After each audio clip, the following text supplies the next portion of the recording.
அடுத்த நிமிஷம் நிச்சயமில்லாத வாழ்க்கைங்க. முடிஞ்ச வரைக்கும் எல்லாரையும் சந்தோஷப்படுத்துவோம். ஹாய் மச்சிஸ், வீட்டாண்ட வந்து நின்னா இது வரை சவுண்டாக இருக்கேன்னு சொல்லிட்டு கிட்ட வந்து பார்த்தா தான் தெரியுது. இன்றைக்கி நம்ம வீரரில் அண்ணாமா கிடச்சிருக்காங்க இல்லையா அப்படின்ட்டு. நம்ம அங்கே போகிறதுக்கும் குச்கு சாங் வர போட்டிருந்தாங்களா ஃப்ரெண்ட்ஷிப்து, அந்த பாட்டு கேட்டு நான் அப்படியே போனேன். நெக்ஸ்ட்டு சொல்கிறியா மாமா சொல்கிறியா மாமா பாட்டுக்கு டான்ஸ்ன்னு சொன்னாங்க. சரி அப்படியே கவர் பண்ணினேன்.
போதும் எல்லாம் வழக்கு மாறும் ஒண்ணு தாங்க.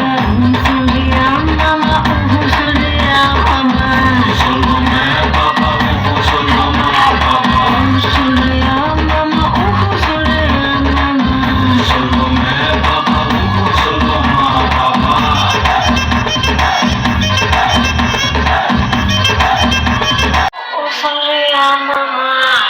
பாட்டு முடிஞ்சு நெக்ஸ்ட் அக்கா கைத்து மேலே நடக்க போகிறாங்க அப்படின்னு சொல்லிட்டு அதுக்கப்புறம் பார்த்தீங்கன்னா நம்ம மக்கள் இருந்தாங்களா அப்படியே அவங்களாம் பீஸ் காமிச்சுன்னு இருக்காங்க. சரி அப்புறமா முடிஞ்சு பஸ்ஸும் ஒர்க் பண்ணிட்டு வாடகை கூப்பிட்டுருந்தாங்களா. சரி அப்படியே ஏரியாவுக்கு ஒரு பீட்டு தந்துடலாம் சொல்லிட்டு ஏரியா கிளம்பிட்டேன் நான். ஓகே, நாளைக்கு வ்ளாகில் பார்க்கலாம்.